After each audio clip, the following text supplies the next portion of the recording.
Sile patittaya naro sapayo cittang payanca bhabayang atapi nipako bhikkhu so imang bhijataye jatanti de। আমি সর্বপ্রথমে যার অমৃতময় ধর্ম বাণী শ্রবণ করে বিশ্ববাসী আজ বিমুগ্ধ, সেই মহাকারুণিক তথাগত অরহৎ সম্মুখ সমুদ্রকে বন্দনা নিবেদন করছি। অতঃপর শ্রদ্ধাবান শ্রদ্ধাবতী উপাসক উপাসিকাদেরকে আমার মৈত্রীময় আশীর্বাদ জানাচ্ছি। শ্রদ্ধাবান উপাসক উপাসিকাগণ, আজকে আপনাদেরকে ধ্যান বিষয়ক দেশনা করব। যারা দুঃখ মুক্তি হতে চান তাড়াতাড়ি, তার দুঃখ আর সহ্য হচ্ছে না, তাড়াতাড়ি মুক্ত হতে চান এবং সঠিক জ্ঞান সম্পর্কে জানতে চান, ইদানিং যে জন্ম দুঃখ, জরা দুঃখ, ব্যাধি দুঃখ, প্রিয় সংযোগ, অপ্রিয় বিয়োগ, স্ফীত বস্তুর অলাভজনিত প্রতিনিয়ত পেতে পেতে চিত্ত অস্থির হয়ে গেছে, শান্তি চান, তাদের জন্য আজকের এই গুরুত্বপূর্ণ দেশনা। অন্যরাও শুনতে পারবেন, নিজের জীবনে যতটুকু চর্চা করতে পারেন সেটা তাদের মঙ্গল। তবে যারা তাড়াতাড়ি মুক্ত হতে চান তাদের জন্য একদম বেশি মঙ্গল। তো শ্রদ্ধাবান উপাসক উপাসিকাগণ, অনেকে ধ্যান চর্চা করেন, ধ্যান চর্চা করলেও যদি সঠিকভাবে না জানেন, সঠিকভাবে ধ্যান চর্চা না হয়, তাহলে গন্তব্যস্থলে পৌঁছাতে পারবেন না, ভুল হলে সমস্যা। তো আজকে আপনাদেরকে যে ভগবান বুদ্ধ সাটিফাইড সূত্রে বলেছেন, বিদর্শন ধ্যান 4 প্রকারের আছে, অর্থাৎ দুঃখ মুক্তির পথে চলার 4 রকমের বিধিবিধান আছে, 4 রকমের ধারা আছে, ধরেন না। 1 নম্বর হলো কায়ে কায়ানুপাস্যে বিহারাতি, অর্থাৎ কায়ানুদর্শন, বিদর্শন ভাবনা। তারপরে 2 নম্বর হলো বেদনায়া বেদনানুপাস্যে বিহারাতি, অর্থাৎ বেদনায় বেদনানুদর্শ হয়ে বিচরণ করা, অর্থাৎ বেদনানুদর্শন বিদর্শন ভাবনা আর কি, বেদনাকে নিয়ে বিদর্শন ভাবনা করা। তারপরে চিত্তানুদর্শন, চিত্তে চিত্তানুপাস্যে বিহারাতি, অর্থাৎ চিত্তকে নিয়ে ধ্যান করা। তারপরে ধাম্মে ধাম্মানুপাস্যে বিহারাতি, অর্থাৎ যে ধর্মানুদর্শন বিদর্শন ভাবনা, ধাম্মানুপাসনা। ধাম্মানুপাসনা এটা চর্চা হয় না। এখান থেকে এই যে 4টা নিয়ম, এই 4টা নিয়ম থেকে আপনাদেরকে আজকে একটা বিষয়ে সুন্দর করে দেশনা করব। যারা শুনবেন তারা শ্রদ্ধা করে মনোযোগের সাথে শুনবেন, খুব মনোযোগ দিয়ে শুনবেন, কি বলতেছে সুন্দর করে শুনে নেবেন, তারপর চর্চা করতে সুবিধা হবে। আজকে 4টা থেকে চিত্তানুদর্শন, চিত্তানুপাসনা, চিত্তানুদর্শন বিদর্শন ভাবনা নিয়ে আলোচনা করব। অর্থাৎ চিত্তকে নিয়ে কিভাবে বিদর্শন ভাবনা করে দুঃখ থেকে মুক্ত হওয়া যায়। কেমন উপাসক উপাসিকা, শ্রদ্ধা করে শুনবেন। শ্রদ্ধাবান উপাসক উপাসিকাগণ, আপনাদের কাছে চিত্ত ও চিত্তানুদর্শন কি, কিভাবে করতে হয় এবং কিভাবে এই চিত্তানুদর্শনের মাধ্যমে দুঃখ মুক্তির পথে এগিয়ে যাওয়া যায়, সেই বিষয়ে সুন্দর করে ব্যাখ্যা করব, সুন্দর করে বলবো। আপনারা যারা শুনবেন, মনোযোগ দিয়ে শুনলে নিজেরা চর্চা করতে পারবেন বাড়িতে। হয়তো এই দেশনাগুলো যেখানে সেখানে পাবেন না, যারা নিজেরা ধ্যান করেন, চর্চা করেন প্র্যাকটিক্যালি, তাদের কাছেই পাবেন। তো এই ধ্যানের নিয়মটা হলো, বার্মার একজন খুব জ্ঞানী পণ্ডিত এবং বিমুক্তি প্রাপ্ত হয়েছেন, উনি নির্বাণ সাক্ষাৎ করেছেন। ওনার দেহত্যাগের পর ধাতু হয়েছিল, যার সত্যিকার অর্হতের প্রমাণ দিয়ে গিয়েছিলেন তিনি। পরম পূজনীয় ও বিমালা মহাতের, উনি এই ধ্যান পদ্ধতিটি আবিষ্কার করে গেছেন এবং পরবর্তীতে ঘুরতে ঘুরতে আমাদের ভাগ্যক্রমে আমরাও পেয়েছি।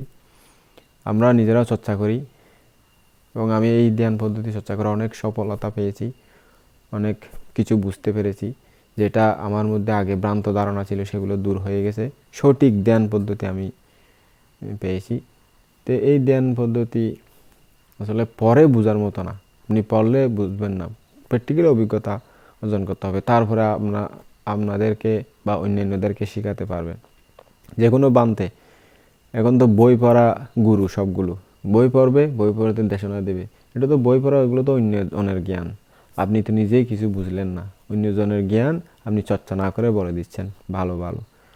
অর্থাৎ একটা ওষুধ খেয়ে একজন ভালো হয়েছে, উনি বলে গেছে ভালো, তো সে ওষুধটা আপনি পরীক্ষা না করে অন্যদেরকে খেতে দিয়ে দিলেন, সেটা এখন কতটুকু সত্য, কতটুকু তার কাজে লাগবে কি জানি। যদি নিজে ভালো করে পরীক্ষা নিরীক্ষা করে খেয়ে কীভাবে খেতে হয়, কীভাবে করতে হয়, কীভাবে ইয়ে করতে হয়, তারপরে ভালো করে দিলে তারপরে ভালো হবে আর কি। যে কোনো একটা কিছু এরকম নিজের অভিজ্ঞতা না থাকলে সেখানে হয়তো কিছু ভুল ভ্রান্তি হতে পারে। তাই এরকম দেশনাগুলো আপনারা সহজে কোথাও পাবেন না। যারা নিজেরা চর্চা করেন, সঠিক ধ্যান পদ্ধতি চর্চা করেন, তাদের কাছেই পাবেন। তাই উপাসক উপাসিকা সুন্দর করে মনোযোগ দিয়ে শুনবেন। যারা বিশেষ করে ধ্যান চর্চা করতে চান, বাড়িতে দুঃখমুক্ত হতে চান, বাড়িতে চর্চা করেন, একটা সুযোগ আছে চর্চা করার, তা আপনারা চর্চা করতে পারবেন, নিজের শান্তির জন্য হলেই চর্চা করতে পারবেন। তাই আপনাদেরকে বলছি ভালো করে শুনে নেবেন। কেমন উপাসক উপাসিকা, আপনাদের চিত্ত সন্ততিতে উৎপন্ন হতে পারে এমন চিত্ত খুব কমই আছে। বুঝেছেন উপাসক উপাসিকা? মনে রাখবেন ভালো করে।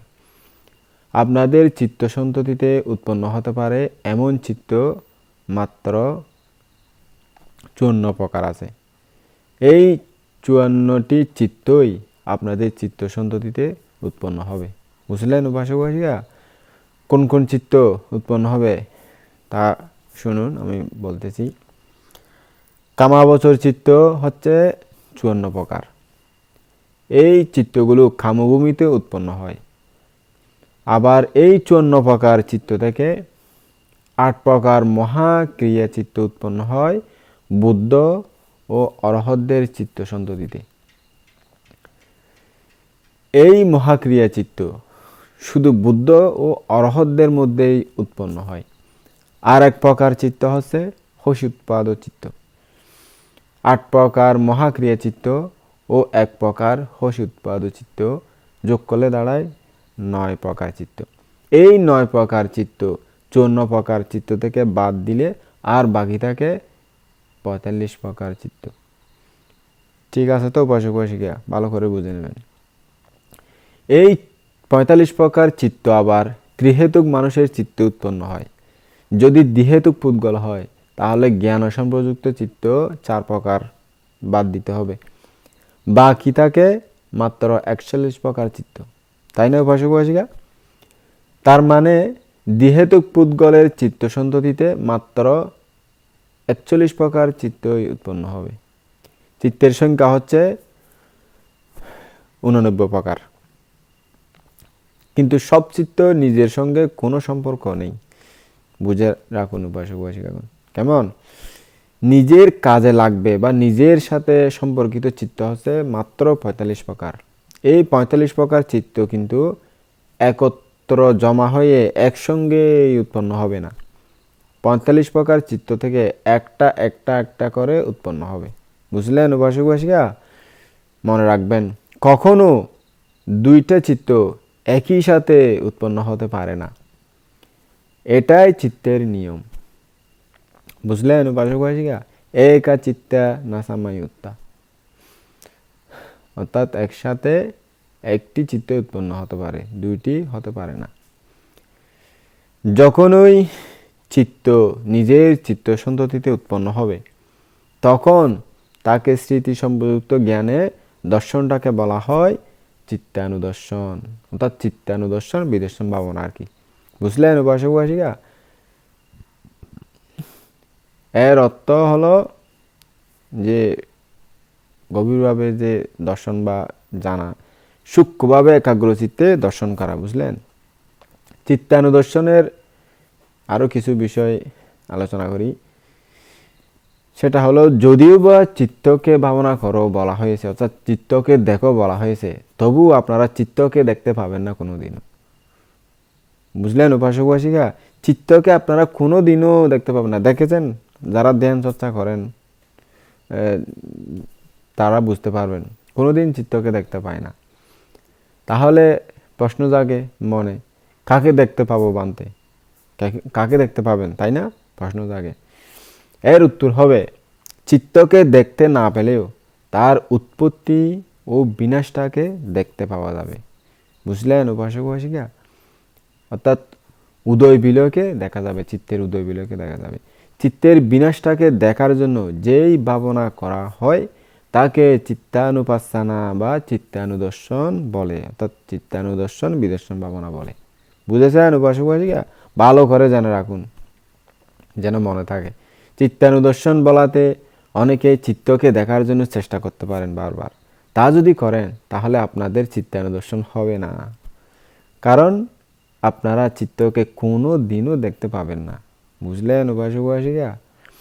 কাজেই আমাদের চেষ্টা করতে হবে যে তার উৎপত্তি ও বিনাশকে দেখার জন্য, কারণ তা জ্ঞানের দ্বারা দর্শন করা যায়।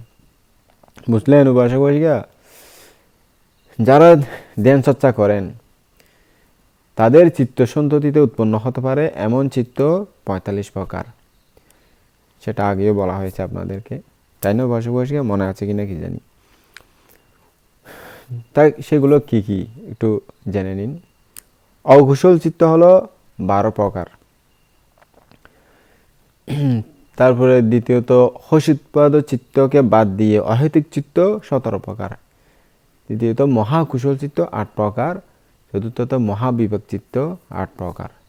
অর্থাৎ সবগুলো মিলিয়ে সর্বমোট ৪৫ প্রকার। এই ৪৫টা চিত্ত একটা একটা করে আমাদের চিত্ত সন্ততিতে উৎপন্ন হবে। কেমন উপাসক-উপাসিকা? তাহলে প্রশ্ন জাগে, তারা কোথায় উৎপন্ন হবে, তাই না? এরকম মনে মনে প্রশ্ন জাগে।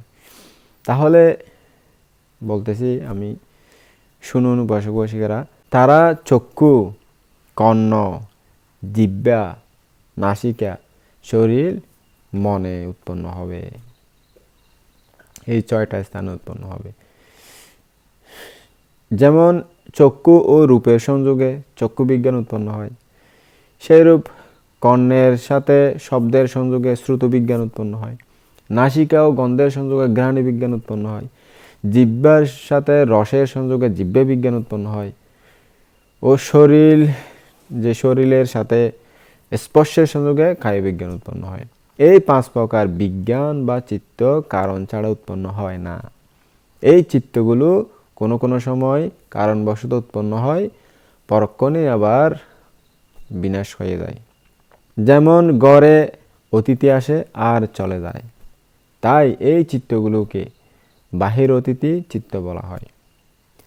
আমাদের দেখতে হবে এরা কোথায় উৎপন্ন হয়। দেখা গেছে যে শরীরের উপরিভাগে এদের উৎপত্তি। যেমন চোখ শরীরের উপরিভাগে, শরীরের উপরিভাগে চোখ থাকে, সেজন্য উপরিভাগেই এর উৎপত্তি হয়। বুঝতে পারলেন উপাসক-উপাসিকা? যেমন চোখ, কান, নাক, তারপরে জিহ্বা, কায়, এগুলো সব শরীরের উপরের ভাগে, অর্থাৎ উপরের আছে নিশ্চিত। এগুলো সব বাইরের অতিথি, এইগুলোর কারণে যে চিত্তগুলো উৎপন্ন হয়। বুঝতে পারলেন উপাসক-উপাসিকা? বাহির অতিথি চিত্তের কথা শেষ করে এবার গৃহীচিত্ত 6 প্রকারের কথা বলবো, অর্থাৎ যেগুলো নিজের ভিতরে থাকে, বাইরে থেকে আসে না, নিজের ভিতরে থাকে। কেমন উপাসক উপাসিকা, একটু মনোযোগ দেবেন ভালো করে যাতে বুঝতে পারেন। কোনো কোনো সময় আপনাদের মনে গাড়ি, বাড়ি, সম্পত্তি, টাকা পয়সা, সোনা রূপা, হীরা, নানা রকম বস্তুর পাওয়ার চাহিদা উৎপন্ন হয়, তাই না উপাসক উপাসিকা? অর্থাৎ পাওয়ার একটা ইচ্ছে উৎপন্ন হয়, আকাঙ্ক্ষা উৎপন্ন হয়, অবশ্যই সবার হয়। এটাকে লোভচিত্ত বলে। আবার কোনো কোনো সময় আপনাদের ভালো চাকরি পাওয়ার সুযোগ ছিল, কিন্তু তা কোনো একটা কারণে পেলেন না, তাতে আপনার ক্রোধ উৎপন্ন হয়, অর্থাৎ রাগ, গোসা চিত্ত আর কি, এগুলো উৎপন্ন হয়, এটাকে ক্রোধচিত্ত বলে। আবার দেখবেন যে কোনো কোনো সময় কি করা উচিত বা কি করতে হবে তা আপনি স্থির করতে পারছেন না, এরকম চিত্তকে মোহগ্রস্ত চিত্ত বলে। এই 3 প্রকার চিত্ত, অর্থাৎ লোভ, দেশ, মোহ চিত্তকে, এই 3 প্রকার চিত্তকে অকুশল বা পাপ চিত্ত বলা হয়। বুঝলেন উপাসক উপাসিকা? আবার কোনো কোনো সময় দেখবেন যে আপনার মনে ত্যাগের ইচ্ছা বা দান ধর্ম কোনো কিছু করার, যে ত্যাগ করে দেওয়ার এরকম ইচ্ছা, সহায়তা করার অন্যজনকে, এরকম ইচ্ছা জাগে। আবার কোনো কোনো সময় শিল পালনের ইচ্ছা হয়েছে, এটাকে অলভ চিত্ত উৎপত্তি বলে। আবার কোনো কোনো সময় আপনাদের মনে দয়া, মমতা, মৈত্রী ভাব উৎপন্ন হয়, ক্ষমা করে দেওয়ার একটা করুণা, এগুলো উৎপন্ন হয় আর কি, এটাকে অদেশ চিত্ত অর্থাৎ অক্রোধ চিত্ত বলে। আবার দেখবেন যে মাঝে মাঝে আপনাদের মনে কতগুলো চিন্তা আছে, আপনারা কল্পনা করতে থাকেন, কি কি কল্পনা করেন, এখানে মনের মধ্যে আজে বাজে এই সেই কল্পনা করেন, কি করতেছেন নিজেও জানেন না, আনমনে থাকেন, এগুলোকে বলে অমোহ চিত্তের উৎপত্তি। চিন্তা ভাবনা আর কি, কল্পনা, অমোহ চিত্তের উৎপত্তি। এগুলো হচ্ছে কুশল চিত্ত 3 প্রকার। বুঝলেন উপাসক উপাসিকা? এই 3 প্রকার অকুশল চিত্ত এবং 3 প্রকার কুশল চিত্ত, এই 6 প্রকার চিত্তগুলো কারণে উৎপন্ন হয়, এরা উৎপন্ন হয়ে বিনাশ হয়ে যায়, এরা হৃদয় বস্তুতে উৎপন্ন হয়। অর্থাৎ এই চিত্তগুলো হৃদয় বস্তুতে আশ্রয় করে, হৃদয় বস্তুকে আশ্রয় করে উৎপন্ন হয়। এগুলো যে অভ্যন্তরীণ ভিতরে এগুলো উৎপন্ন হয়ে থাকে। অতিথিরা যেমন ঘরে আসে আর চলে যায়, এগুলো হলো ভিতরের অতিথি। এই 6 প্রকার চিত্ত তদ্রূপ হৃদয় বস্তুতে উৎপন্ন হয় বলে এগুলোকে ভিতরের অতিথি নাম দেওয়া হয়েছে।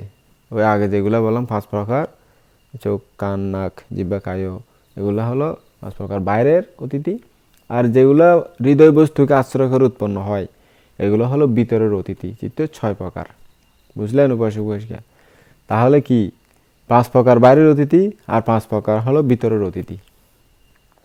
অতিথি নাম দেওয়া হয়েছে যেহেতু আসে আবার চলে যায়, উৎপন্ন হয় আবার চলে যায়, এই জন্য অতিথি নাম দেওয়া হয়েছে। বুঝলেন উপাসক উপাসিকা? এই 11 প্রকার অতিথি চিত্তগুলো হলো অস্থায়ী অর্থাৎ বিনাশশীল। বুঝলেন উপাসক উপাসিকা? দরকার হলে যেমন লোকেরা অফিসে যায়, তেমনি এই চিত্তগুলো প্রয়োজন হলে কারণবশত উৎপন্ন হয় আবার বিনাশ হয়ে যায়।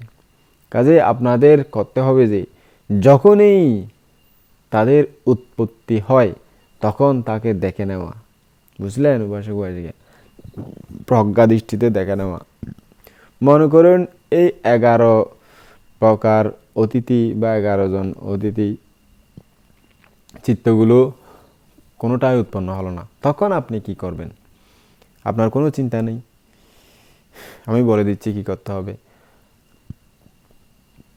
কেমন ভালো করে বুঝে নেবেন। আপনারা প্রত্যেকে জানেন যে ঘর সংসার হয় স্বামী আর স্ত্রীকে নিয়ে।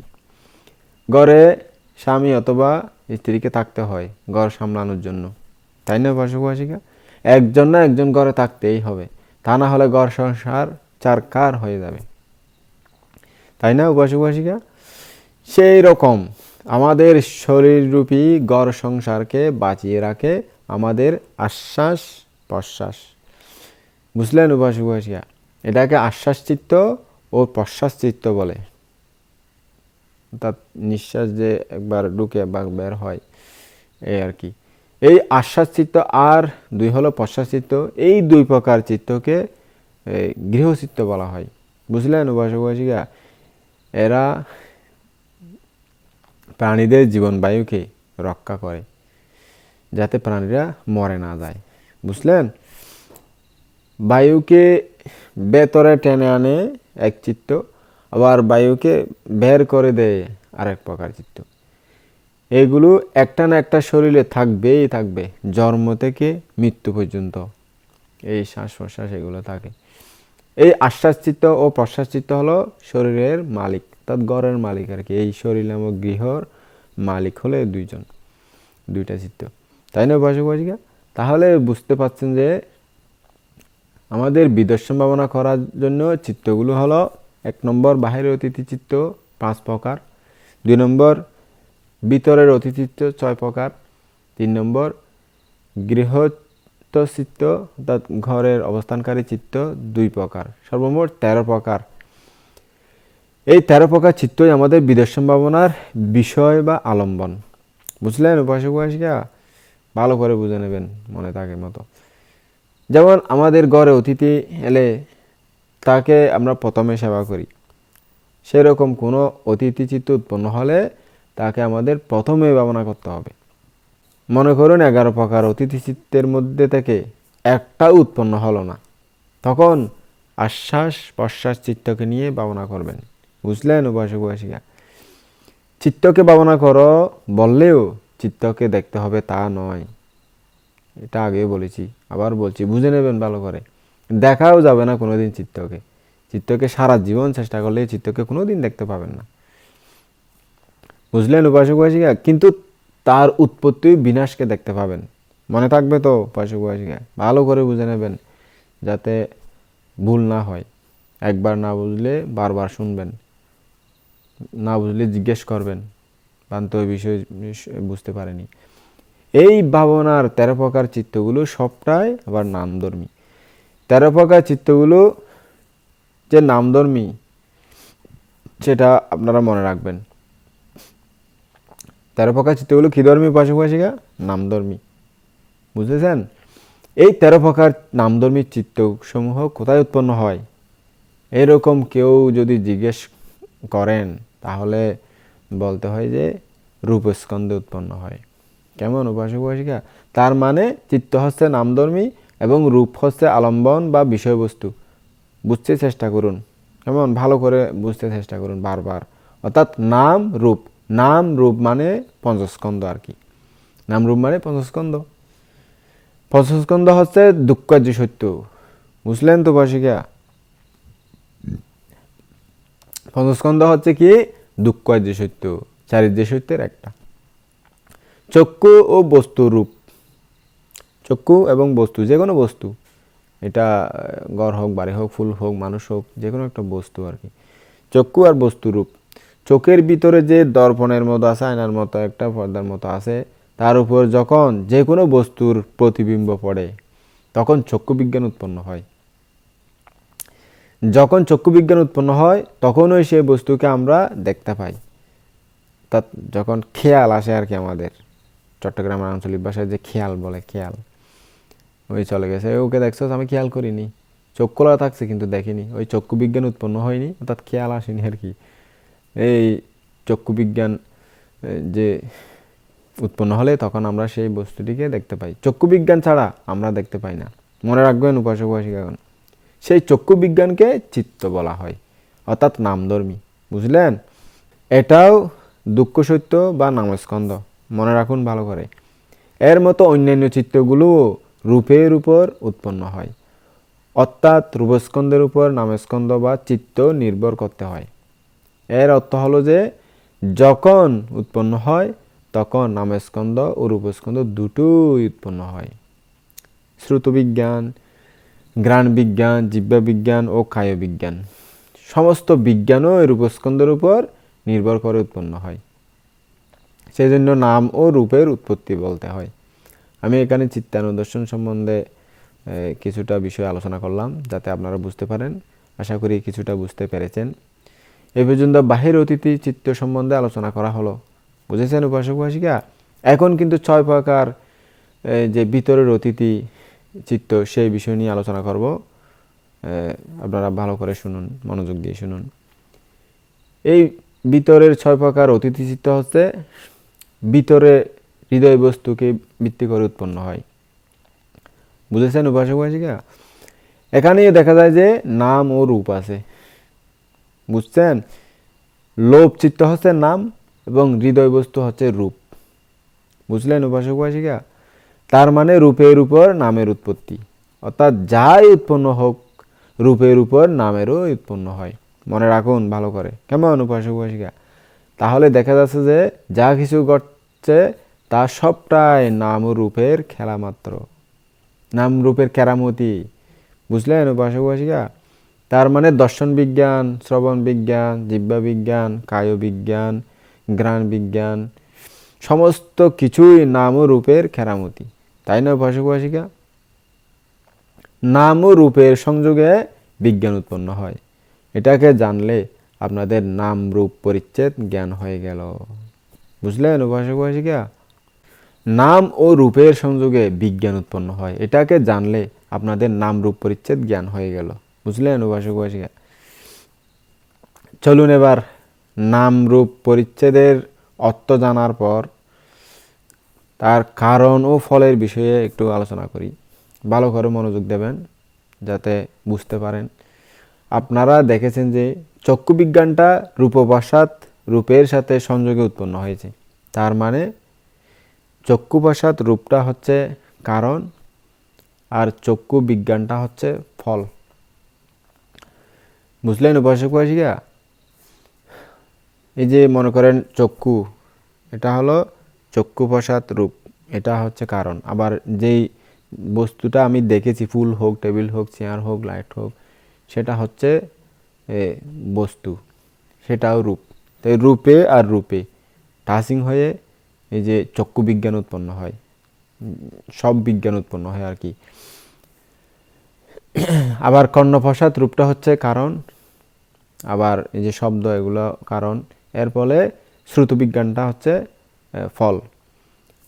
আবার জিহ্বা প্রসাদ রূপটা হচ্ছে কারণ, আবার যে রস যেটা আমরা খাই বা আস্বাদ নিই সেটা রূপ, এটাও রূপ। তো সেটার ফলে যে জিহ্বা বিজ্ঞান উৎপন্ন হয় সেটা এই যে বিজ্ঞান হচ্ছে ফল, সেটা এই বিজ্ঞানটা হচ্ছে ফল। তারপরে দেখুন কায় প্রসাদ রূপটা হচ্ছে কারণ এবং কায়ের স্পর্শের সাথে যেটা সেটাও কারণ।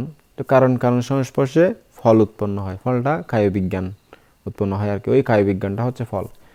আর মনোদার এই হৃদয় বস্তুটা হচ্ছে কারণ, তার সংযোগে যা কিছু চিন্তা কল্পনা, লোভ দেশ মোহ, অলোভ অদেশ, ভাবনা চিন্তা, এগুলো হচ্ছে কারণ। এই কারণ কারণ সংস্পর্শে ফল উৎপন্ন হয়, মনোবিজ্ঞান যেটা উৎপন্ন হয় সেটা হলো ফল। বুঝলেন উপাসক উপাসিকা? এখানে আপনাদের সব কিছু বুঝে নিতে হবে যে আলম্বনদ্বার, চক্ষুদ্বার, কর্ণদ্বার, নাসিকাদ্বার, জিহ্বাদ্বার, কায়দ্বার, মনোদ্বার। এই যে আলম্বন, যেটা সব কিছুর এই যে 6 দ্বারে যেটা বাইর থেকে আলম্বন আসে, এবং এই দ্বার, এই আলম্বন ও দ্বারের সংযোগে চিত্ত বা বিজ্ঞান উৎপন্ন হয়। অর্থাৎ কারণ কারণ সংস্পর্শে বিজ্ঞান উৎপন্ন হয়। শুধু একটা চোখ থাকলে, কোনো বস্তু না থাকলে, কোনো কিছু না থাকলে, চোখ বন্ধ করে থাকলে এটা হয়তো বিজ্ঞান উৎপন্ন হওয়ার সুযোগ নাই। কারণ কারণ সংস্পর্শে ফল উৎপন্ন হয়, এটাই বিজ্ঞান, এটা ফল। যেমন এটা কারণ, এটা কারণ, একটা তালে দিলাম শব্দ উৎপন্ন হলো, এটা হলো ফল। এরকম প্রত্যেকটা ষড়ায়তন দ্বারা একটার সাথে একটা টাচিং হলে তখন একটা যেটা উৎপন্ন হয় সেটা হলো ফল। এই বিজ্ঞান উৎপন্ন হয় আর কি টাচিংয়ে।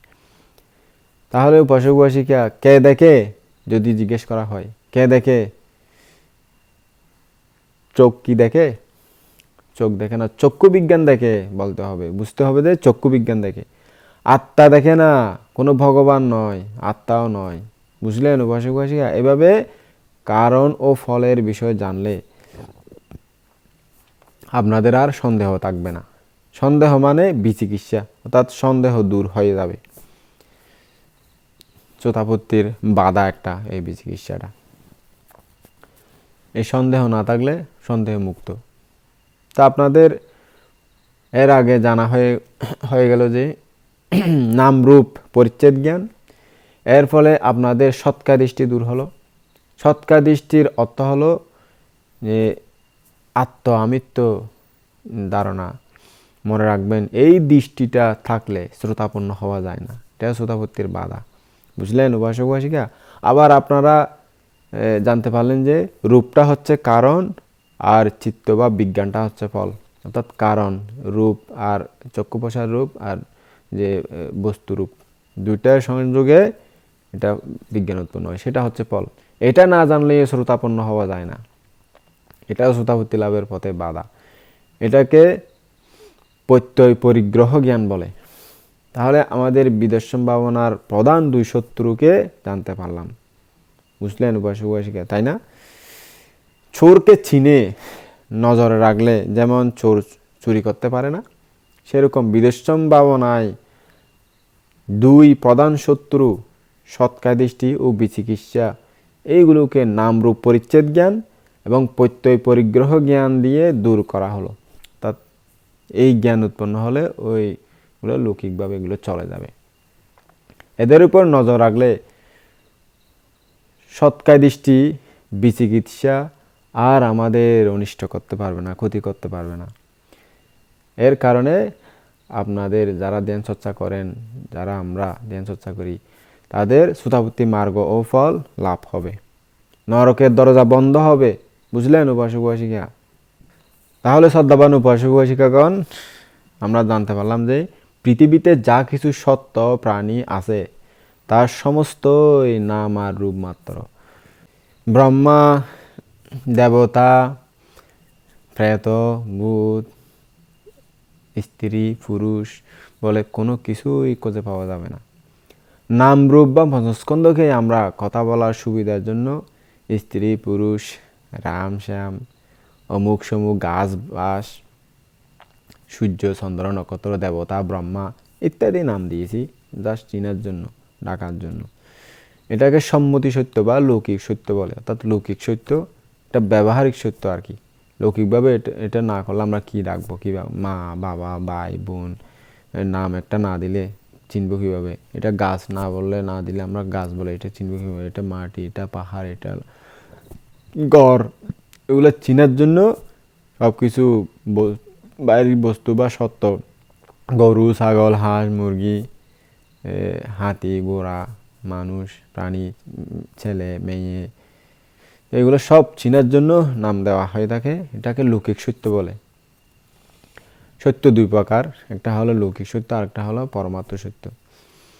তো পরমার্থ সত্যে পঞ্চস্কন্ধ বা নাম রূপ ছাড়া আর কিছু নেই জগতের মধ্যে, কিছু নেই। যারা আধ্যাত্মিকভাবে বুঝতে পারেন তারাই বুঝতে পারেন। এই আধ্যাত্মিক জ্ঞান যাদের হবে তারা এখানে নাম রূপই দেখবেন।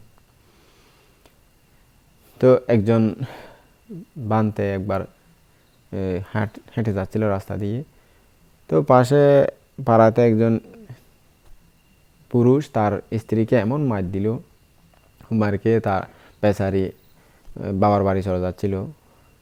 এখন ওই লোকটি ধুতে ধুতে এসে বান থেকে বলছে, বানতে এদিকে একটা মেয়ে গেছেন, আপনি দেখছেন? বলছে, বানতে বলছে, এদিকে তো আমি একটা এরকম যে পঞ্চস্কন্ধর একটা যেতে দেখেছি বা এরকম একটা, কারণ সে যে যাচ্ছে তাকে নারী হিসাবে দেখেনি। যেতে দেখছে ঠিক আছে, কিন্তু নারী হিসাবে সে দেখেনি, সে দেখছে আধ্যাত্মিক দৃষ্টিতে। তাতে একটা সত্য চলে যাচ্ছে, এটা ভিতরের যে তার জ্ঞান দিয়ে, আধ্যাত্মিক জ্ঞান দিয়ে সেটা দেখছে। তো সেটা সে নারী যাচ্ছে সেটা বলেনি। তো যাই হোক, এই আধ্যাত্মিক জ্ঞান যারা চর্চা করেন তারা এরকমই দেখেন, সত্য সত্য। এই যে ওষুধি ধ্যান করেন সেজন্য এগুলো তার ভিতরের যে আধ্যাত্মিক জ্ঞান দিয়ে যে উপরের যে অবয়বটা ও দেখেনি, এই জন্য এরকম উত্তর দিয়েছিলেন। কিন্তু তাই বলে ওর উত্তরটা ভুল ছিল না, লৌকিকভাবে ভুল ছিল হয়তো। একটা মেয়ে চলে যাচ্ছে, দেখেনি কেন, মেয়ে না বলে উল্টো পাল্টা কি বলতেছে। তো লৌকিক মতে এটা দিতে হবে, কিন্তু লোকোত্তরতা আধ্যাত্মিকত্ব পরমাত্ম তো এরকম, এখানে সত্য বলতে কিছু নেই, বা আধ্যাত্মিকত্বে এটা পঞ্চস্কন্ধ আর কি, আরও গভীরভাবে সুশি ধ্যান দিয়ে সে যা কিছু দেখেছে সেরকমই বলেছে এরকম। তো এখানে নাম রূপ ছাড়া আর কিছু নেই জগতের মধ্যে। আমরা সৎকায় দৃষ্টি এবং বিচিকিৎসাকে জ্ঞাত জ্ঞানের দ্বারা প্রহাণ করেছিলাম, যে আগে সৎকায় দৃষ্টি এবং বিচিকিৎসাকে জ্ঞাত জ্ঞানের দ্বারা প্রহাণ করেছিলাম। এখন কিন্তু যারা দুঃখমুক্ত হতে চান, নির্বাণ সাক্ষাৎ করতে চান, তাদেরকে সংমোষণ জ্ঞানের দ্বারা প্রহাণ করতে হবে, অর্থাৎ ভাবনাময় জ্ঞানের দ্বারা প্রহাণ করতে হবে। বুঝলেন উপাসক উপাসিকা? সংমোষণ জ্ঞানের দ্বারা কিভাবে প্রহাণ করতে হবে তা এখন বলতেছি, শুনেন ভালো করে। বুঝলেন? প্রত্যক্ষ বিদেশ ভাবনা কিভাবে করতে হয় সেই নিয়মগুলো এখন আলোচনা করা যাক। ভালো করে শুনুন, মনোযোগ দেবেন। এরকম দেশনা কোনো দিনও পাবেন না, হয়তো এক সময় এমন সময় আসবে দুর্লভ হয়ে যাবে, বুঝে দেওয়ার কোনো কেউ থাকবে না। একসময় মিলিন্দ রাজা অরহত নাগসেন বান থেকে প্রশ্ন করেছিলেন। তার প্রশ্নের উত্তরে অরহত নাগসেন বান্তে যে উত্তর দিয়েছিলেন তা এখন আমরা একটু আলোচনা করি। শুনেন মনোযোগ দিয়ে, অনেক কিছু বুঝতে পারবেন। মিলিন্দ রাজা মহাজ্ঞানী ছিলেন। তিনি যদি প্রশ্ন করেন তার উত্তর কোনো ভান্তে নাকি ওই সময়ে দিতে পারতেন না। রাজা মিলিন্দকে আসতে দেখলে বান্তারা নাকি গা ডাকা দিতেন, অর্থাৎ বান্তারা দেখলেন যে একমাত্র নাগসেন বান্তেই তাকে দমন করতে পারবেন, কারণ পূর্বজন্মে অরহত নাগসেন বান্তে ছিলেন রাজা মিলিন্দের গুরু। তাই অন্যান্য বান্তেগণ রাজা মিলিন্দ বিহারে আসলে অরহত নাগসেন বান্তের নিকট পাঠিয়ে দিতেন।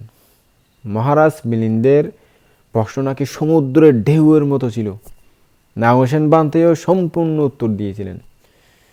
মিলিন্দ প্রশ্ন নামে একটা সুন্দর বই আছে, ওখানে সবগুলো এই প্রশ্ন উত্তর পর্ব আছে, অনেক সুন্দর, অনেক যুক্তিপূর্ণ কথা, অনেক সুন্দরভাবে ওখানে বর্ণনা করা হয়েছে।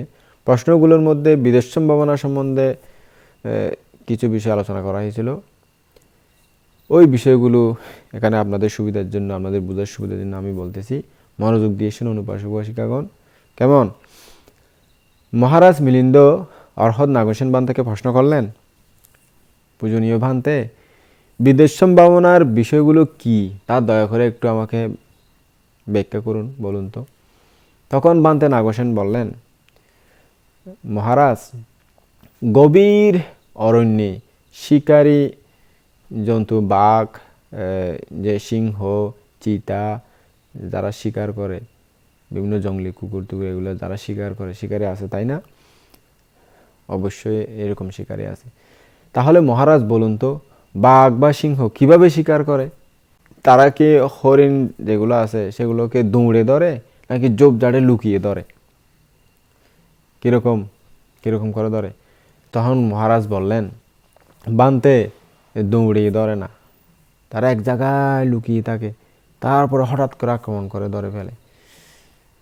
কারণ দৌড়ে ধরতে গেলে নাও পেতে পারে, সেই কারণে লুকিয়ে ধরতে হয়। কারণ ওই হরিণগুলো অনেক দ্রুতগামী, অনেক দ্রুত দৌড়াতে পারে, বাঘ থেকে আরও স্পিডে দৌড়াতে পারে। তো বিদেশ সম্ভাবনায়ও সেরকম মহারাজ লুকিয়ে জ্ঞান দিয়ে ধরতে হয়। নাগসেন বান্তে বুঝিয়ে বলেন আর কি রাজাকে। বিদর্শন জ্ঞানরূপী বাঘ সমাধিরূপী ঝোপঝাড়ে বসে স্মৃতি সম্ভযুক্ত জ্ঞানে লুকিয়ে ওই মৃগতুল্য, হরিণতুল্য উৎপত্তি ও বিনাশকে বাঘতুল্য জ্ঞান দিয়ে ধরতে হবে। এটাকে বিদেশ সম্ভাবনার নিয়ম বলে। বুঝলেন উপাসক উপাসিকা? পালিতে বলা হয়েছে, যথাপি দীপিকো নামা নীলিতুয়া গানহাতি মিগে, অর্থাৎ বনের চিতা বাঘগুলি ঝাড়ে লুকিয়ে যেভাবে হরিণ ধরে, সেই রকম উৎপত্তি ও বিনাশকে ধরতে হবে। যেভাবে ধরে ঠিক সেইভাবে উৎপত্তি ও বিনাশকে লুকিয়ে ধরতে হবে। এর মানে হলো আমাদের জ্ঞান দিয়ে দুঃখ সত্যের উৎপত্তি ও বিনাশকে দর্শন করতে বলা হয়েছে। বুঝেছেন উপাসক উপাসিকা? যেমন শ্রুত বিজ্ঞান উৎপন্ন ও বিনাশ হয়, তাকে আমাদের জানতে হবে। মনে করুন চক্ষু প্রসাদের সাথে কোনো বস্তুর সংযোগ হলে চক্ষু বিজ্ঞান উৎপন্ন হয় এবং তা পরক্ষণে আবার বিনাশপ্রাপ্ত হয়। এটাকে দর্শন করার উপায়কে বিদর্শন ভাবনা বলে। এই যে ধ্যান করার সময় যে চর্চা করি, তখন এই বিনাশকে যে দর্শন করার নিয়ম বলা হয়েছে, এটাকে বিদর্শন চর্চা, বিদর্শন অনুশীলন, ধ্যান চর্চা, দুঃখ মুক্তির পথ বলা হয়। চিত্তের উৎপত্তি বিনাশকে যে জ্ঞানটা দর্শন করে তা হলো মার্গ জ্ঞান। বুঝলেন উপাসক উপাসিকা? বিদর্শনের অর্থ হলো মার্গ জ্ঞান আপনার লাগবে, অর্থাৎ মার্গ জ্ঞান থাকতে হবে, অর্থাৎ উৎপত্তি বিনাশকে জানতে হবে। বিনাশের পর ওই মার্গ জ্ঞান উৎপন্ন হবে, অর্থাৎ উৎপত্তি বিনাশ তারপরে মার্গ জ্ঞান। চিত্তের উৎপত্তি বিনাশকে স্মৃতি সম্পযুক্ত জ্ঞান দ্বারা দর্শন করাকে নাগসেন বান্তে বিদর্শন ভাবনার নিয়ম বলেছেন। বুঝলেন উপাসক উপাসিকা? আবার শ্রদ্ধাবান উপাসক উপাসিকাগণ, আপনারা যদি ওই চিত্তকে ধরতে চান তাহলে মৃত চিত্তকে ধরতে পারবেন, অর্থাৎ চিত্তের বিনাশকে ধরতে পারবেন। বুঝলেন? ভালোভাবে দৃষ্টি রাখলে বিনাশের পর মার্গ জ্ঞানের উৎপত্তি দেখতে পাবেন, অভিজ্ঞতা অর্জন হবে, বুঝতে পারবেন, হৃদয়ঙ্গম করতে পারবেন। তখন এর আগে আমরা সৎকার দৃষ্টি ও বিচিকিৎসা সংশয়গুলোকে জ্ঞানের দ্বারা দূর করেছি, তাই না উপাসক উপাসিকা? এখন কিন্তু অনুদর্শনের সময় এসে গেছে, অর্থাৎ যারা চর্চা করবেন, বিদর্শন ভাবনা চর্চা করবেন, দুঃখমুক্তি হতে চান, তাদের অনুদর্শন কিভাবে করবেন সেটার আলোচনার সময় এসেছে। সংমর্ষণ জ্ঞানের মাধ্যমে উদয় আর বিলয়কে দর্শন করা। কেমন উপাসক উপাসিকা? অর্থাৎ সংমর্ষণ জ্ঞান মানে চর্চা করে ওই যে উদয় বিলয় জ্ঞানের মাধ্যমে যে উদয় বিলয় যে হয়ে যাচ্ছে সেটাকে দেখা, চর্চা আর কি, অনুশীলন। সংমর্ষণ জ্ঞান মানে যাকে অনুদর্শন করতে বলা হয়েছে তা হলো চিত্ত। চিত্তকে অনুদর্শন করতে বলা হলেও আসলে কিন্তু চিত্তকে দর্শন না করে তার বিনাশকে দর্শন করতে হয়। বিদর্শন ভাবনায় এটাই হলো মূল টেকনিক। চিত্তকে দেখতে বলা হলেও, চিত্তানুদর্শন ভাবনা বলা হলেও চিত্তকে কিন্তু দেখতে হয় না, চিত্তের বিনাশকে দেখতে হয়। বিনাশ হচ্ছে মৃত্যু, বিলয়, মৃত্যু, ধ্বংস, এরকম আর কি। মৃত্যুর অর্থ হচ্ছে অশুভ, তাই না উপাসক উপাসিকা? আপনারা যদি মার্গ জ্ঞান দিয়ে বারবার চিত্তের বিনাশকে দর্শন করতে থাকেন তাহলে ঘৃণা আসবে। ঘৃণা হলেও তখন ছাড়বেন না, বারবার চিত্তের বিনাশকে দেখতে থাকুন। অর্থাৎ সাব্বে সাংখারা নিচ্ছাতি যদা পাইয়া পাশ্চাতি আতা নিবৃন্দান্তি দুঃখে এ সামাগ্য বিশুদ্ধিয়াদি। সাধু সাধু দেন উপাসক উপাসিকা, এটা কত সুন্দর কথা। অর্থাৎ সকল সংস্কার দুঃখতাকে অনিত্য রূপে যখন মার্গ জ্ঞানে দর্শন করবে তখন দুঃখের নিবৃত্তি অর্থাৎ ঘৃণা আসবে। এটাই বিশুদ্ধির পথ। বিনাশকে বারবার মার্গ জ্ঞানের দ্বারা দর্শনের ফলে আর তৃষ্ণা উৎপন্ন হওয়ার সুযোগ পায় না, কারণ মার্গ জ্ঞান সেই স্থানে দখল করে বসে থাকে, তৃষ্ণা আসতে পারে না। এটাকে তানহানাং কায়ামাজ জাগাতি বলা হয়েছে। অর্থাৎ দুঃখের কারণ যেই তৃষ্ণা, সেই তৃষ্ণার নিরোধ, এটাকে দুঃখ নিরোধ সত্য বলে। বুঝলেন উপাসক উপাসিকা? দুঃখ নিরোধা নির্বাণ, দুঃখ নিরোধে নির্বাণ, এটাই নির্বাণ। বুঝলেন উপাসক উপাসিকা? তাহলে আপনাদের বুঝতে হবে যে নির্বাণকে প্রার্থনা করে পাওয়া যায় না, মার্গ জ্ঞানের দ্বারা দুঃখ সত্যের অনিত্যতাকে দর্শন করে নির্বাণ পেতে হয়। বুঝলেন উপাসক উপাসিকা? শুধু সারা দিন রাত প্রত্যেক দিন প্রার্থনা করে বুদ্ধ দুঃখত মুক্ত হইতান, দুঃখত মুক্ত হইতান, নির্বাণ পাইতান, দুঃখত মুক্ত হইতে আশীর্বাদ করণ বান্ধে, দুঃখত মুক্ত আশীর্বাদ করণ। আশীর্বাদ নির্বাণ তৃষ্ণা দুঃখত মুক্ত যে পঞ্চস্কন্ধ দুঃখত মুক্ত নির্বাণ সাক্ষাৎ গড়িয়ে যে দুঃখত মুক্ত হওয়া যায়, এই দুঃখ প্রার্থনা, এই দুঃখ থেকে মুক্তি প্রার্থনা করে পাওয়া যায় না। এমনি আপনি প্রার্থনা করে দান ধর্ম পুণ্যকর্ম বিভিন্ন আপদ বিপদ থেকে মুক্ত হতে পারেন, কিন্তু এই নির্বাণ পাবেন না প্রার্থনা করে। মনে থাকে যেন উপাসক উপাসিকা, যারা বিদেশ সম্ভাবনা করবেন আগে বুঝে তারপরে করবেন, না বুঝে এমনি বসে থাকলে শুধু কি করে কল্পনা করে যে। আমাকে একজন উপাসিকা বলছিল, বানতে আমি ধ্যান করি তো 10 দিন ধ্যান করছি। আমি বলছি ধ্যান করছেন, আমি তো ধ্যান করিনি, আপনি তো কল্পনা করেন না, বসে বসে আপনি কল্পনা করেছেন যে। না আমি ধ্যান করছি তো। আমি বলছি আপনি যখন বসেছেন ঘন্টা, তখন আপনার এই এই এই এই এরকম আপনার চিত্ত এরকম এরকম এরকম করেনি, এরকম ওখানে যায়নি ওখানে যায়নি, এরকম চিন্তা করেনি এরকম করেনি, আপনার চিত্ত এরকম আপনার মনে এরকম এরকম এরকম করেনি। তখন বলছে হ্যাঁ বানতে করেছিল তো। তা আসলে এগুলা আমরা করতে করতে এখন প্রায় 22 বছর হয়েছি শ্রমণীয় জীবন আর বৃক্ষ জীবন মিলি। তো এখন এগুলো আমরা তো বুঝি, সংসারী মানুষ সারা জীবন সংসার নিয়ে ব্যস্ত থাকে, তো ওখানে একটু করে ধ্যান করতে যায়, তখন ওখানে আসলে এই বছরে 365 দিনের মধ্যে মাত্র 7 দিন ধ্যান করে কি আর মনকে বসে আনতে পারবে? আমরা বছরকে বছর করতেছি, তাও আমাদের ঘাম ছুটে যায় মনকে একটু করে কন্ট্রোলে আনতে। আর ওরা নাকি 7 দিন করে 10 দিন করে কন্ট্রোলে আনে ফেলে। আমার চিত্ত বসে গেছে, আমার চিত্ত এই, আমার চিত্ত সেই, আমি ধ্যান করেছি। ধ্যান করে না, কল্পনা করে যে উপাসক উপাসিকা যারা আপনারা করেন তারা আমি বলতে পারবো আপনারাও বেশিরভাগ ধ্যানী সাধক সাধিকা সংসারী মানুষ যারা করে আর কি, তারা কল্পনা করে যে ধ্যান নয়, ধ্যান অনেক অনেক বড় জিনিস। তো কল্পনাকেও ধ্যান করা যায় যদি টেকনিক জানা থাকে। এই যে এতক্ষণ আপনাদেরকে বললাম, এই কল্পনাকেও ধ্যান করা যায় যদি জানা থাকে। কল্পনা তো আসবে স্বাভাবিক, এগুলোকে আমি বাধা দিতে পারবো না, কিন্তু ওখানে ধ্যান করা যায়। যা আসুক ওটাকে যদি আপনি উদয়বিলের রূপে দর্শন করতে পারেন তাহলে সেটাই। এই দর্শন করার টেকনিকটা কিন্তু খুব ছোট, যারা বুঝতে পারে এরা সবসময় করতে পারে। সব কিছু ঠিকঠাক থাকলে ধ্যান করে দুঃখ থেকে মুক্ত হওয়া যায়। তার মানে চেষ্টা করুন, অল্প অল্প করতে করতে একদিন মুক্ত হতে পারবেন। তো যারা বেশিরভাগ 10 দিন 1 সপ্তাহ কোর্স নেয় বাংলাদেশে, সব সাধক সাধিকা সব ধ্যান চর্চাকারীরা বেশিরভাগ কল্পনা করে বসে, এই মুখ এই সেই কত রকম করা। আমি এখানে বেশি কিছু বলতেছি না, আবার অনেকে অনেক কিছু মনে করবে। তো ধ্যান করতে যায় আসলে ধ্যান করে যে খুব কম, ধ্যান বুঝতে পারে যে আর কি। এই যে এগুলো যেগুলো বললাম, প্রদীপ্ত সমুৎপাদ, সদুরাজ্য সত্য, পঞ্চস্কন্ধ, তারপরে উদয়বিল জ্ঞান, এগুলো যদি না বুঝেন তাহলে কোনো দিন ধ্যান হবে না। এমনি অনর্থক বসে থাকছি বা ধ্যান করাচ্ছিস, তাও ভালো শিল ফেলাইছেন 10 দিন, এটা খারাপ না। তবে দুঃখ মুক্তির পথ নির্বাণ ওইভাবে পাবেন না। ওখানে বসেছেন ধ্যান ট্যান করে শিল টিল ফেলাইছেন 10 দিন, সেটা আপনার লাভ, ক্ষতি হয়নি। আবার আমার কথা শুনে ধ্যান করতে যাই লাভ নাই, নজাইম বলে বানতে বানতে হয়তো ধ্যান লাভ নাই, ওরকম না। ধ্যান করতে যাবেন, ধ্যান করবেন, যা পারেন তা, কিন্তু সঠিক বিদর্শন না পেলে, জ্ঞান না পেলে আগে চর্চা করতে না জানলে নির্বাণ পাবেন না কোনোদিনও। তো উপাসক উপাসিকাগণ, আপনারা সুন্দরভাবে যারা দুঃখমুক্ত হতে চান তারা আস্তে আস্তে ধ্যান চর্চা করুন। দুঃখ সবার অপ্রিয়।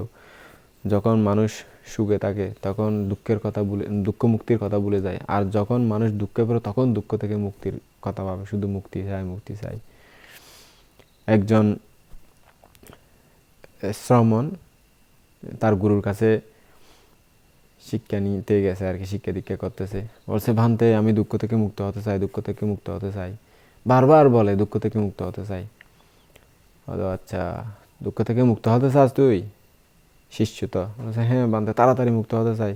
আচ্ছা হতে আয়, হতে আয়, আয় যাই হয়ে গড়িতে পারবি না, হতে পাঁচজম তো পাঁচজম হতে বান্ধে পারবো পারবো। আচ্ছা হতে আয়, ঠিক আছে, যেরকম বলি সেরকম করতে হবে। হ্যাঁ করতে পারবো, তাহলে দুঃখ থেকে মুক্ত হতে চাস তুই? হ্যাঁ যা বলেন আমি তাই করবো, আপনি যেহেতু আমার গুরু। চাই, তখন পানিতে নিয়ে গেল, পুকুরে এতটুকু পর্যন্ত গলা পর্যন্ত নামিয়ে, তারপর বান্ধে কি হয়েছে, তাকে ধরে এরকম করে পানিতে টিপি ধরছে, এরকম টিপি ধরে নিঃশ্বাস নাক মুখ সহ পুরা গলা সহ মাথা সহ পানিতে চিপি ধরছে। তারপরে ওরে মারে মারে বাবরে বাবরে বাবরে এরকম, তারপরে বেচারা যখন একটু নিঃশ্বাস বন্ধ হবার অবস্থা তখন বাঁধতে ধরছে, বলছে কি বাঁধতে আর একটুর জন্য আমি মারা যেতাম, নিঃশ্বাস বন্ধ হয়ে আসছিল, আপনি কেমন আমাকে এরকম করে মেরে ফেলতে চাইছেন? তখন তুই কি ভাবছিলি, কি করতেছিলি, মনে মনে কি চিন্তা করতেছিলি, কি ভাবতেছিলি তখন? ও শুধু প্রাণ, আমার প্রাণ প্রাণ প্রাণ, প্রাণের জন্য শুধু মানে চেষ্টা করেছি, আমি হাত পা নাড়িয়ে শুধু প্রাণ বাঁচানোর জন্য চেষ্টা করেছি, আর কিছু না, শুধু আমি এখান থেকে বাঁচতে চাই, এইরকম অদম্য প্রচেষ্টা করেছি। বলছে আচ্ছা ঠিক আছে, আবার ছিপি ধরছে, বারবার চিপে ধরছে, তা আবার চিপে ধরছে, এরকম একবার দুইবার তিনবার চিপে ধরে তারপরে আমার বেচারা হয়রান হয়ে গেছে। বলছে কি, তখন কি ভাবছে, বলছে শুধু আমার প্রাণটা নিয়ে বাঁচতে চাই, এমন প্রচেষ্টা করেছি। এই তো এবার বুঝতে পারছস, যখন দুঃখ মুক্তি হতে চায় তখন তাদের এইরকম প্রচেষ্টা করতে হবে। এই যে তুই যেমন পানিতে ডুবা অবস্থায় যেরকম শুধু প্রাণ, শুধু প্রাণ, প্রাণ, আমি কখন প্রাণ ফিরে পাবো, কখন প্রাণে বাঁচবো, এইটাই সবচেয়ে লক্ষ্য। এবং এরকম করে অদম্য প্রচেষ্টা করেছিস এই দুঃখমুক্ত হওয়ার জন্য, নির্বাণ পাওয়ার জন্য এরকম প্রচেষ্টা করতে হবে। এক লক্ষ্য একটাই, দুঃখ মুক্তি। চেষ্টা করে তারপরে নির্বাণ পেতে পারবি। তাড়াতাড়ি তুই নির্বাণ চাস, তাড়াতাড়ি এইভাবে করতে হবে। এমনি জুড়ে জুড়ে করতেছি তো, করবো তো, এরকম করলে নির্বাণ এত সহজে পাওয়া যায় না। নিয়মিত চেষ্টা করতে হবে। বল প্রয়োগ না, এখানে মনে করেন শুধু বলের কথা না, আপনাকে জ্ঞানও লাগবে, বলও লাগবে। সেজন্য আপনারা বিদেশ সম্ভাবনা চর্চা করতে পারেন। উপাসক উপাসিকরা সবসময় করতে পারে, আপনি শুয়ে শুয়ে করতে পারেন যদি ঘুম না আসে। আপনি মনকে শুধু নজরে রাখলে হলো, জ্ঞান দিয়ে আপনার পঞ্চস্কন্ধের উদয়গুলোকে দর্শন করতে পারলে হলো। বসে থাকা মানে একটু স্থির থাকে, মন তো একটু স্থির থাকে, তারপরে ঘুম আসে না, এরকম আর কি। শুয়ে থাকলে করতে পারেন, বা আপনি এখানে বসে করবেন না, চেয়ারে বসে করতে পারেন যদি অলসতা না আসে, ঘুম আসে।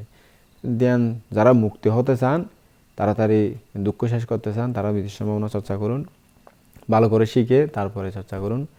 আপনাদের মঙ্গল কামনা করে আজকের মতো আলোচনা এখানেই সমাপ্ত করছি। জগতের সকল প্রাণী সুখী হোক।